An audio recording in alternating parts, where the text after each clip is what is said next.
if they want to try to annihilate Ontario, I will do everything, including cut off their energy, with a smile on my face. As I've always said, it's tariff for tariff, dollar for dollar.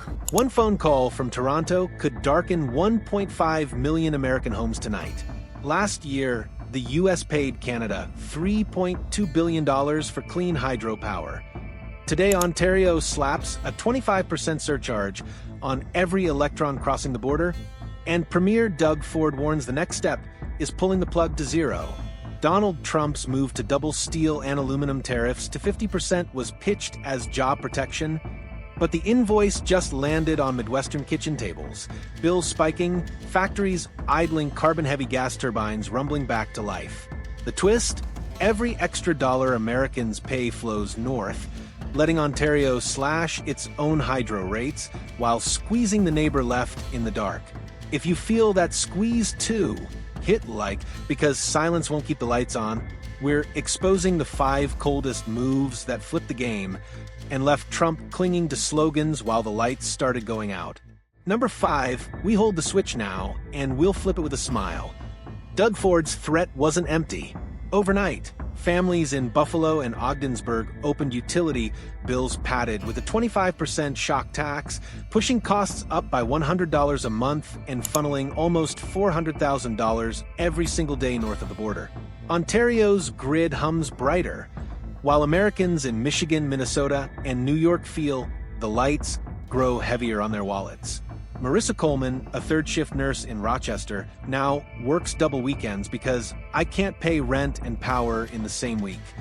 Her hospital's backup generator, fueled by Canadian electrons, she suddenly can't afford. Meanwhile, Ford boasts on local radio that the surcharge bankrolls discounts for Ontarians, the cruel paradox of paying your neighbor to undercut you.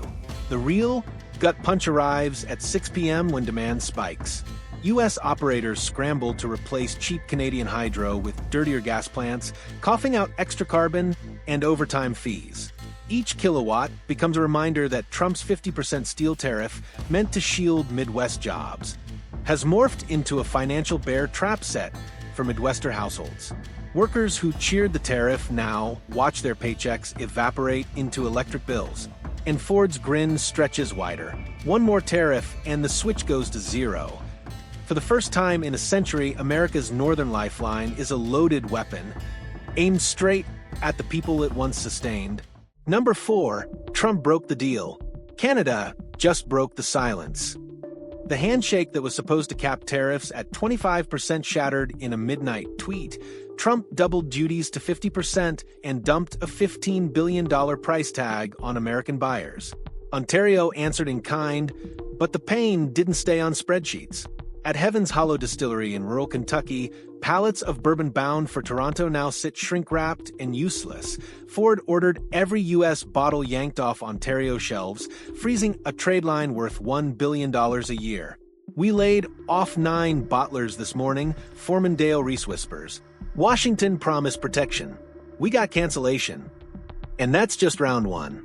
A $30 billion Ontario procurement freeze now blocks American suppliers from snowplows to hospital linens. Milwaukee's medtechs lost a state contract overnight. 350 sewing machine operators sent home without severance. At the same press conference where Ford smiled about cutting power, he told reporters, "If they want to hit us twice as hard, we'll come back 3 times stronger." The crowd cheered. South of the border, factory towns fell silent. The irony lands like iron on an anvil. Tariffs pitched as a shield for U.S. industry have boomeranged into sudden unemployment, canceled purchase orders, and whiskey aging in warehouses no one can buy from. Canada didn't raise its voice first. It simply answered by choking the very supply chains Trump said he was saving. Number 3, no more booze, no more broadband. Ontario cut the cord. Kentucky lost its bourbon shelves, but northern lumber towns just lost the internet. With one decree, Doug Ford nixed a $100 million Starlink rollout, stranding 43 remote Ontario communities, and yanking the contract from a small Michigan antenna factory that had banked its entire year on the parts order. 37 technicians clocked out Friday, boxes of unused receivers still sitting on the dock. Tariffs weren't supposed to reach our satellites. The plant manager says, but the sky just fell anyway. And Ford isn't done trimming American lifelines. Saskatchewan's Premier now floats a uranium and potash stockpile, warning that 87% of U.S. farm fertilizer and a quarter of reactor fuel could be choked off if Washington keeps swinging. In southern Minnesota, corn farmer Dave Home checks fertilizer quotes, up 22% since April, and wonders if planting next season is even doable. They said tariffs protect AG jobs, he mutters, but the only thing growing is my debt. Behind the headlines, quiet decisions bleed across dinner tables. A Louisville bartender losing tips because Canadian tourists can't find U.S. whiskey, a Vermont grocer pricing lettuce higher to cover diesel for longer shipping routes, a Nebraska wind farm crew idling, while Ottawa's new grid money flows into Canadian turbines instead. Each move looks surgical from afar. Up close, it feels like a slow garrote tightening around places that can't spare another hit. Canada didn't storm across the border, it simply unplugged the extras Americans forgot they depended on, and every cut cable snaps loud in the dark. Number 2, $400,000 a day, paid by Americans, pocketed by Ontario. In Lansing, Michigan, utility board members stared in disbelief at the numbers. $400,000 a day gone. Not stolen, not embezzled, just rerouted north. Thanks to Ontario's surcharge on power exports, U.S. cities are now paying premiums for the same electricity they bought last year for far less. The catch? That extra cash isn't improving their grid. It's being used to subsidize hydro bills for Canadian voters. It's the kind of move no one anticipated, because they assumed Canada wouldn't play hardball. But Doug Ford did. While U.S. officials scrambled to renegotiate, Ford rolled out his Ontario First policy, cutting domestic rates by recycling U.S. overpayments. In short, the more America suffers, the more Canada smiles. For Doug Campbell, a retired mechanic in Albany, the result is brutal. I already cut cable. Now, I'm keeping lights off till sundown. Meanwhile, in Ontario, ads boast lower energy rates, funded by America's trade misstep. This isn't diplomacy, it's financial jujitsu. Trump's tariffs were meant to defend jobs and boost local steel. But the retaliation didn't come in aluminum. It came in electrons. Ontario flipped the billing structure upside down and handed Americans a choice: pay more or go dark.